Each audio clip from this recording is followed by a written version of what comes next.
Welcome to Tech Transformation with CGT and RIS News, where we explore the innovative tech strategies and trends in retail and consumer goods. I'm Lisa Johnson, Senior Editor at CGT, and in this episode, I'm talking with Kirk Ball, Executive Vice President and Chief Information Officer of Giant Eagle.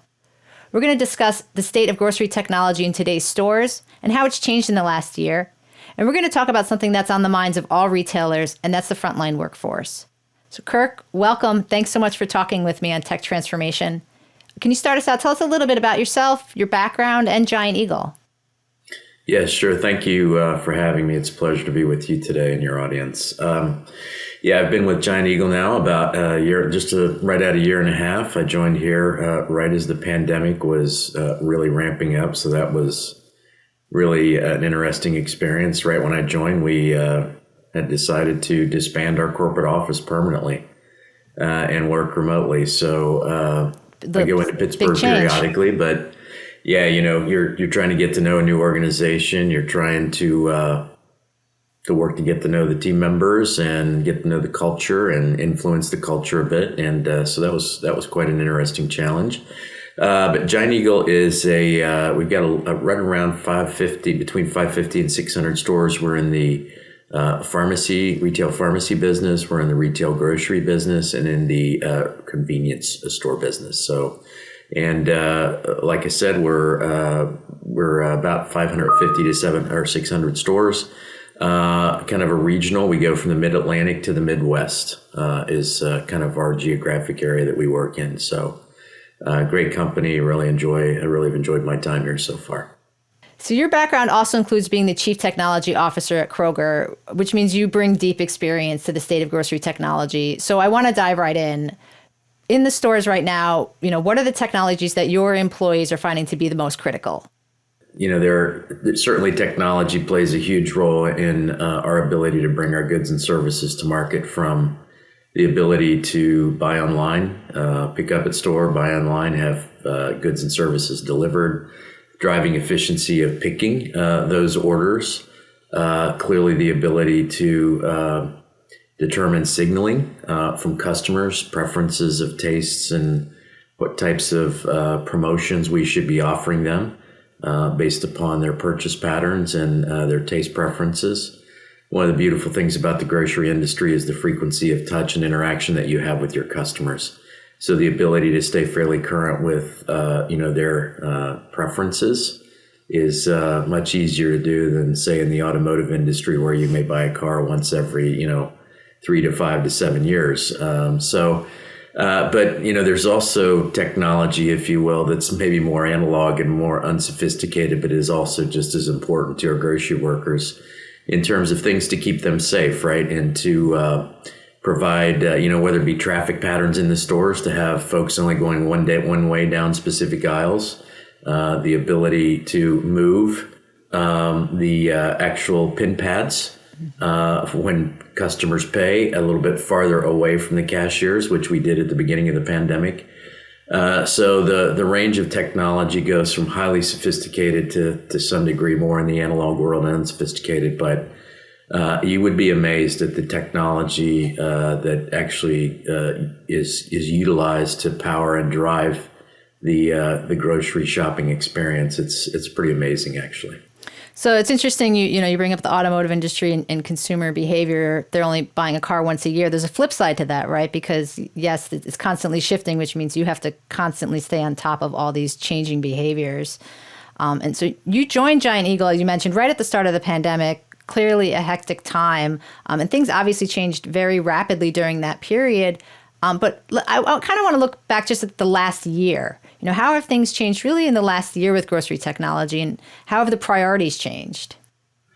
Well, obviously, I think with the pandemic, the customer willingness and preference to engage digitally as opposed to being so focused on the in-store shopping experience. Not that we don't have, it's still predominantly in-store shopping, but the percentage of transactions that we conduct digitally has significantly accelerated.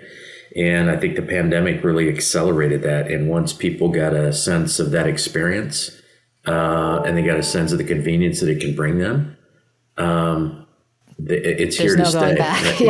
It's not going back, which is a great thing, right? So continued driving of how to efficiently and effectively pick those orders, making sure that we're reflecting when a customer goes into a web interface or a mobile interface, making sure that we have accurate inventory counts reflected on that mobile app for the products and services that they're putting in their virtual basket.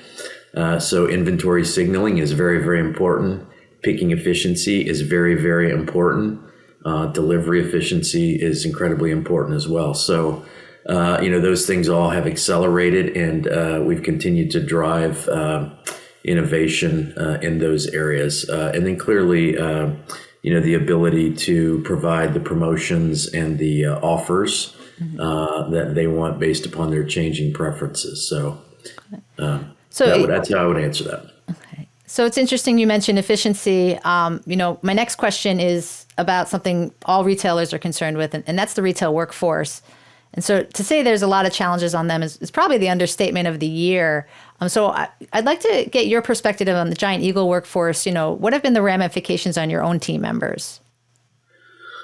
Yeah, look, there's certainly the workforce that we have in store and the workforce that we have in distribution centers that are, through all of this have really been unsung heroes. They were on the front lines working to ensure that we had product on shelves, that we could move product from distribution centers to store. Certainly the grocery store folks ringing customers out. Just a phenomenal job making sure that they were making customers feel safe, et cetera.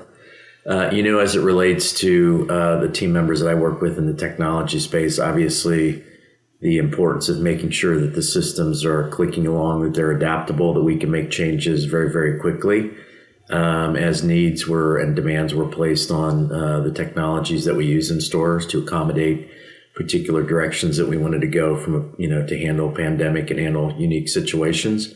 Clearly, really, really important. So that adaptability and flexibility was incredibly important. And, in some cases, we had several of our team members in the technology space that were out working in stores, to give some of those frontline folks a little bit of a break, all hands on deck, as COVID might have affected, our team members. We certainly have a lot of folks periodically that go out into stores, and so finding that balance between getting your day job done and also supporting our frontline team members it's an important balance.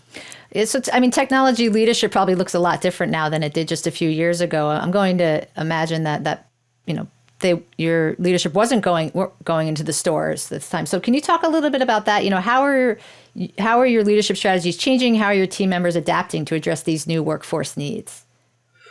Look, the thing that's interesting is clearly, as I mentioned earlier in the discussion, we about a year and a half ago at Giant Eagle disbanded our administrative location. So we pretty much work all around the country and in fact all around the world. During that time frame, we also opened up a captive location in Bangalore, India, and have transitioned from being a North American based team to being a global technology group. So that's another significant change. Yeah, it's a significant change. So it's almost as if we said, what can we do to just absorb all kinds of really unique change all at once? Let's do it. And that's pretty much what we did. Yeah, that's what we did. Obviously importance on keeping our systems up and running, and then making changes to those systems to accommodate some of the unique situations that we encountered during the pandemic. Certainly learning how to work remotely, but still stay connected and still have that kind of team connection is something that's really, really important as well.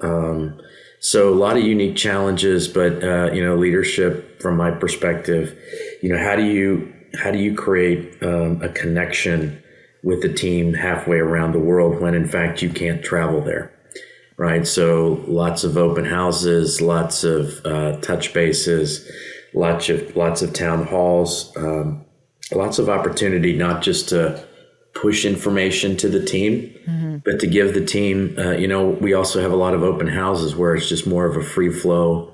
There's not so much of a predefined agenda. It's more of a free flow of questions and answers, and to make sure that everybody has an opportunity to have a really good exchange of information and ideas and get all questions answered, et cetera. So it's really been unique from a cultural perspective. It's been really unique from a demands perspective. But there's also, I think, been some silver linings, and the silver linings are, pre-pandemic, you think about all the miscellaneous, maybe unimportant things that you talk about and meetings that you're in. When the pandemic occurred, focus became really, really important on the really important things. And keeping that kind of mentality is something that we've worked hard on. Let's not get distracted with the unimportant things, the things that are interesting but maybe not core and mission critical to our business. And that was one of the silver linings. I think certainly wish the pandemic never would have occurred. Sure, but really putting the focus on what's important and how to prioritize. Yeah, the ability to get coalesced around what's really important and get all hands rowing in the same direction certainly happened. So your workforce needs have obviously changed, and you talked a little bit about this in terms of fulfillment, but consumer needs and consumer expectations have changed. So are you still finding that Giant Eagle consumers are still seeking those pandemic-driven experiences? I know you said they still want, buy online, pick up in store, but do you feel like these are kind of waning a bit, or perhaps this latest wave is making them resurge, or what's your impression? Yeah, no, I think at least from everything we've seen initially, I think that desire to and that willingness to interact with a grocer digitally is just as strong as it was during the pandemic, actually. That's interesting. And I think the consumers have now really embraced that convenience. They've really embraced the flexibility to be able to shop literally anytime that they want, wherever they are, is actually is something I think it's really created a compelling experience for them. Look, have their tastes and preferences changed? I think they continue to want us to be more intelligent about the offers that we put in front of them. So we've really been focused on targeting our offers really more to their taste and preferences, really personalizing the interaction that they have with us, whether it be in store, whether it be from a digital perspective. So those tastes continue to remain, those preferences, I should say, of customers continue to remain very strong.